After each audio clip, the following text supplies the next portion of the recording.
आज प्रत्यक्षात मतदानाचा दिवस आला आणि मी माझ्या कुटुंबासहित या ठिकाणी मतदानाचा हक्क बजावला आहे। मला विश्वास आहे की मागच्या सगळ्या काळामध्ये पुणे शहरामध्ये भारतीय जनता पार्टीच्या माध्यमातून जे काही काम आम्ही मंडळी करू शकलो, माननीय मोदीजींच्या नेतृत्वात, देवेंद्रजींच्या नेतृत्वामध्ये महापालिकेत 5 वर्ष जे काही आम्ही सगळ्यांनी मिळून काम केलं आहे, त्यानंतर 2017 ते 22 पर्यंत आम्ही काम केलं आणि त्यानंतर 24ला विधानसभा लोकसभेच्या निवडणुकाही झाल्या आणि मला असं वाटतं की पुणेकरांनी त्यामुळेच पुन्हा एकदा काम करायची संधी आम्हाला विधानसभेत आणि लोकसभेत दिली। आजही मला तोच विश्वास आहे की जे काही काम पुणेकरांनी पाहिलं आहे त्याच्यावरती भारतीय जनता पार्टीवरती नेतृत्वावरती विश्वास व्यक्त करून आज पुन्हा पुणेकरांचं पूर्ण समर्थन आमच्या सोबत राहील हा मला विश्वास वाटतो आणि म्हणून आज खरं तर पुणेकरांना सुद्धा मी आज हे आवाहन करेन की जास्तीत जास्त लोकांनी, नागरिकांनी घराच्या बाहेर पडून आपला संविधानाने दिलेला जो आपल्याला अधिकार आहे तो या ठिकाणी आपण बजावला पाहिजे आणि सर्वांनी मतदान केलं पाहिजे। या निवडणुकीमध्ये अजित पवार विरुद्ध मुरलीधर मोहोळ असाच सामना पाहायला मिळालेला होता, एकमेकांवरती टीका सुद्धा करण्यात आली। नाही, मला असं वाटतं मी कधीच वैयक्तिक बोललो नाही, परंतु काही समोरनं आल्यानंतर बोलावं लागतं आणि मला असं वाटतं की शेवटी पुणेकर हे खूप विचार करून मतदान करतात।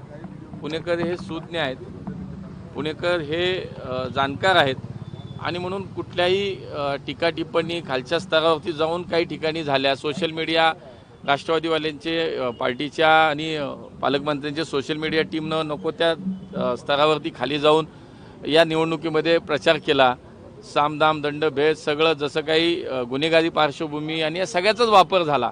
मला वाटतं पुणेकर त्याला आज मतपेटीतून या सगळ्या प्रकारांना नक्कीच उत्तर देतील। किती जागांचा निर्धार साधारण अपेक्षा आहे, विश्वास वाटतोय तुम्हाला?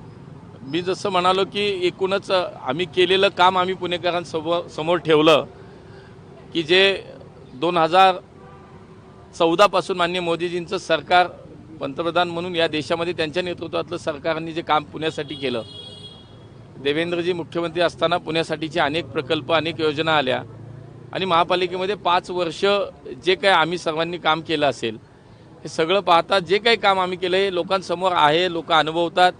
मेट्रोसारखे प्रकल्प झाले, नद्यांचे प्रकल्प पूर्ण होत आहेत, आज समान पाणी पुरवठा योजना पूर्णत्वाकडे आली, जायका प्रकल्प पूर्ण होतोय, चांदणी चौक, कात्रज चौकासारख्या दक्षिण पुणे आणि पश्चिम पुण्याच्या वाहतुकीचा, प्रवेशद्वाराच्या वाहतुकीचा प्रश्न सुटतोय, PMPMLच्या बसेसमध्ये 1200 ते 1500 नवीन बसेस, अशी असंख्य कामं आमची मागच्या जर विचार केला तर पुणेकरांनी पाहिले आणि म्हणून मला विश्वास आहे की पुणेकर हे विकासाला, प्रगतीला आणि या शहराचं आत्ता आणि भविष्याचं म्हणजे पुढच्या पिढीचं सुद्धा भविष्य पुणेकर पाहतात, ते निश्चितपणे कोणाच्या हातात सुरक्षित आहे? मोदीजींच्या नेतृत्वातील देवेंद्रजींच्या मार्गदर्शनाखाली भारतीय जनता पार्टीच्याच हातात सुरक्षित आहे। देवेंद्रजी हे पुणेकर जाणतात म्हणून मला असं वाटतं की 120 ते 125 जो काही मी शहरभरात सगळ्या भागामध्ये जो काही फिरलो आहे, प्रचार झाला आहे, त्यामुळे मला विश्वास आहे की जो उदंड प्रतिसाद मिळत होता, पुणेकर ठिकठिकाणी जो साथ देत होते, हे सगळं जर पाहिलं तर मला असं वाटतं अत्यंत सकारात्मक वातावरण आहे।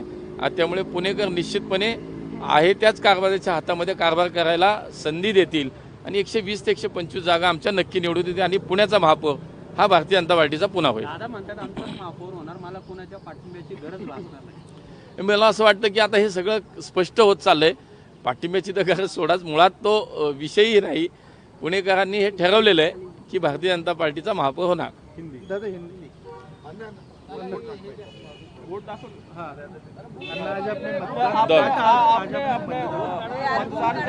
बूम बूम बूम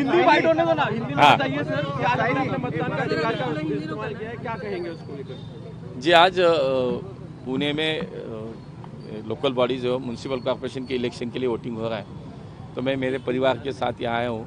मैंने मेरे वोटिंग का जो अधिकार था उसके तहत मैंने आज वोटिंग किया है और मुझे विश्वास है कि पुणेकर जो हमारी जनता है उन्होंने पिछले 14 साल से, जब से माननीय मोदी जी 2014 से जब से मोदी जी देश के प्रधानमंत्री बने तब से पुणे के लिए जो केंद्र सरकार की अनेक योजनाएं थी उसके माध्यम से जो पुणे में काम हुआ है, उसके बाद माननीय देवेंद्र जी इस राज्य के मुख्यमंत्री के तौर पर उनकी सरकार ने जो बहुत सारा काम यहाँ पे किया है, पुणे में जो किया है, और 5 साल हमने एज ए म्यूनसिपल कॉर्पोरेशन में एज ए रूलिंग पार्टी करके जो काम किया, तो जो काम हमने किया है वो लोगों के सामने है, पुणेकर जनता वो देख रही है, उसका अनुभव भी कर रही है। जैसे कि मेट्रो का प्रवास तो पुणेकर जनता कर रही, पहले तो फिर कागज़ पे ही था। पहले इस कांग्रेस और इस एनसीपी के सरकार के समय में यहाँ से दिल्ली तक वही लोग थे, लेकिन मेट्रो माननीय मोदी जी के आने के बाद हुई, देवेंद्र जी के प्रयास के बाद हुई। तो पुणेकर जनता जानती है, आज 2 लाख लोग हर रोज़ मेट्रो से प्रवास कर रहे हैं। उसके बावजूद आज अगर आगे देखें तो हम कम से कम 120 किलोमीटर का मेट्रो का नेटवर्क पूरा करेंगे।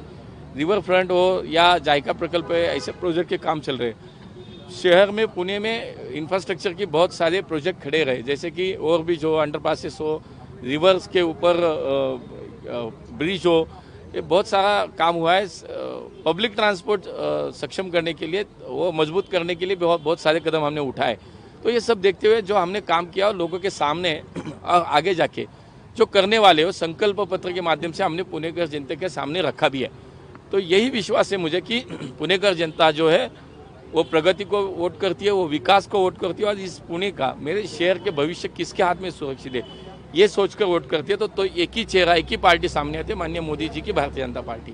माननीय देवेंद्र जी की जो विजन है पुणे के लिए, ये पुणेकर जनता जानती है। तो 5 साल हमने जो काम किया केंद्र सरकार, राज्य सरकार के माध्यम से, तो इसके लिए मुझे विश्वास है कि पुणेकर जनता बिल्कुल हमारे साथ रहेगी, और फिर एक बार पुणे का मेयर भारतीय जनता पार्टी का ही बनेगा। कितनी सीटें आप ला रहे हैं और जिस तरह से मैं पूरे पुणे में जब पिछले 15 दिन से प्रवास कर रहा हूँ, रैलीज हो या लोगों से मिलना हो, उनके माध्यम से संवाद करना हो, तो उसके तहत मुझे लगता है कि जो अनुभव मुझे आया है, जो रिस्पांस लोगों का मिला है, तो 120 से 125 तक हमारी सीटें आएगी और मेयर भारतीय जनता पार्टी का बनेगा।